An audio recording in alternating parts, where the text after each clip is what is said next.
Hey GoNoodlers, my name is Nicole Matheny. I've been doing GoNoodle since my first year of teaching 6 years ago, and I became an ambassador not long after that. I obviously love GoNoodle. I mean, Maximo is my spirit animal. And now I'm teaching from home, like most of us or all of us.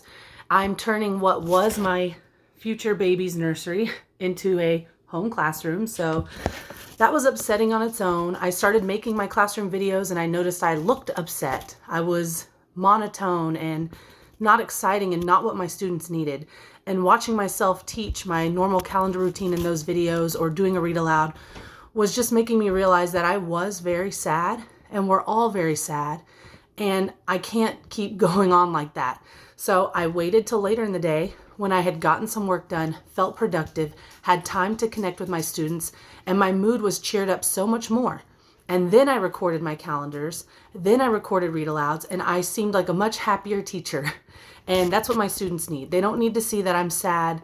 They can understand how I feel because they're feeling it too. So I want them to see that I'm happy to teach them calendar from home. I'm happy to share stories with them still. And so a big part of this transition was me realizing how it was affecting me and not letting it affect my students that way. So I encourage everybody to really be mindful of the way that you are presenting yourself to your kids, because I know we're all going through it and it is hard. And that was just my personal experience off the bat. And since then, I've developed a good schedule that I feel like is pretty simple. In my own classroom, we did GoNoodle twice after our calendar routine as a little break. We did the lunch GoNoodle every single day as a transition to the cafeteria. And we meditated when we came back with meditation videos. So I have created my schedule for my students to follow at home. And I've plugged in the GoNoodle link every time and said, this is where we would normally do this. And kind of encourage those parents to give their child time to try it and see what it's like doing it at home. I know their friends aren't all around them, surrounding them with the energy, but you know what?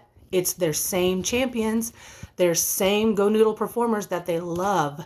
And so they have really appreciated being able to feel that connection from home to school. I really encourage you to share those links. Share GoNoodle games as an option for kids who want something more to do so they can see their champions over and over.